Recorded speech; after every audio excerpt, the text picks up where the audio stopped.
Okay, it was last year. Was it late last year? Late last year, right? I think around August. And so I had like traveled from Joburg to like Cape Town, and then I was in a bus. Was actually in a bus with a very interesting guy. So the guy was very, very, very friendly, and he kind of like literally narrated how like his life is and how he is as a person and how he is too social. And at that time, he would like he had drinks on a bus, and we were not supposed to drink on a bus. And so we were like, "Can I give you?" And I was like, "No, I'm fine." I think that I might have gotten COVID from him, but that's another story for another day. So I arrived on campus. Weeks later, not weeks, I think a week later, and then I was symptomatic. So I was tired, very tired, extremely tired. I've never really been tired in my life like I was then. And so I kind of reported, really, I thought I was not that sick. And so everything was not taken that serious until I lost my appetite. I know I never lose my appetite. That's one thing I'm very proud of about myself. I never really lose appetite. And so I was like, this is serious. I'm really sick. And I then reported again. And when I reported, I was then taken for testing. I went to test.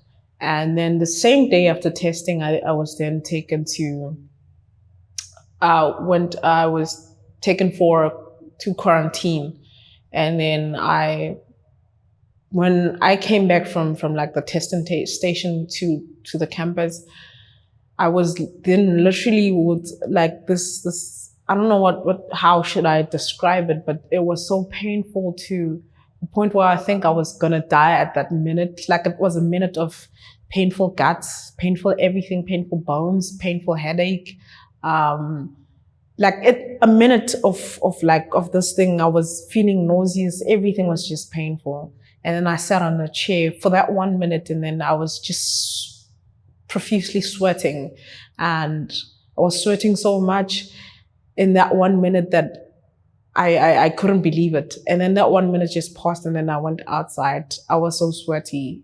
I remember that day I was wearing my pink sweats, sweaty, but yet I felt so cold. And then I was taken upstairs, and then I stayed there for like, was it 2 weeks? I think. Yeah, I think I stayed there for like 2 weeks. So my 2 weeks staying there was so painful because I didn't know that this was like this pain that I was feeling at this time was like the pain that I was going to feel every day from that moment on. And so going to toilet was like a mission. So I would be in the toilet, like I was like, my tummy was runny. I had a headache. Everything was just so wrong.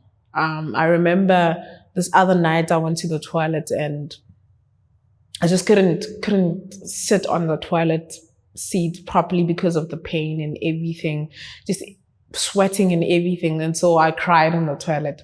I remember the first day I got my results that I tested positive for COVID, and I cried before calling home, and then I then called home. And then my mother was crying and she was sad. I was sad, but she was like, but you don't need to be sad. You can beat this. I was not sure that I could beat this at that time. And I then sent out text messages to people that I have COVID. And being sick whilst you're far from home is another story, because, you can't get that support from family that you're supposed to get. But I was here and I got the support from my friends. It felt like, I was home away from home. I was taken care of. I remember when I was supposed to eat, I couldn't eat at all. I ate apples the whole time. And so because I did not have an appetite, and apples were the only thing I could eat at that time. When I healed, I started hating apples. I still hate apples even till this day. Like when I see an apple, I'll be like, "You think I'm gonna eat you? That's not gonna happen." And so I don't eat apples anymore. And so days went by, having this COVID, and sorry, having this COVID, and to be quite honest, I never thought I'd make it. I thought I was going to die at some point because the pain, because of everything. I was actually I think I was holding heaven's gates with my hands. And at some point I was like, you know what? If I die, I die. If I don't die, I don't die. But either way, I'll just let God's will just take control. And so continued praying from there, from time to time. And it was, for me, I think it was where I was supposed to like believe that God is alive, and God knows what he's doing in my life. And so what happened was that at this time when I got into quarantine, actually, I was very depressed to a point where I did not believe that God was there. And then, COVID happened, and I then all of a sudden was like, God, you know what, you can take control over my life. And then I started, picking up books and then reading, and then I got inspiration from there. And then when I started healing from there, my recovery was a bit slow. I remember when I started recovering, because I was not coughing at that point, I started coughing a little bit. And when it was time for me to get out of quarantine, I then went downstairs to kind of check how the coast was. I was cleared to go downstairs. So when I went downstairs, I found that people were literally very afraid of COVID. And so I was like, I really can't bear people treating me like this, or having to see people be like this towards me. And then I was like, can I stay at least a couple of more days in quarantine? And then they allowed me. Sometimes you don't talk about the struggles of having to come out of quarantine, and how people treat people who were in quarantine. And so it was a bit tough, a little bit of tough. I remember when I thought I was completely healed. I couldn't walk long distances because, my lungs would collapse on me, and I would really like, it was tough just walking a distance, let's say a kilometer distance, and I would just feel like I just walked kilometers upon kilometers. And so that was also the struggle with me. And so right now, catching flu right now after COVID is like, you feel like you're gonna die at some point as well. So that's my experience with COVID.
you.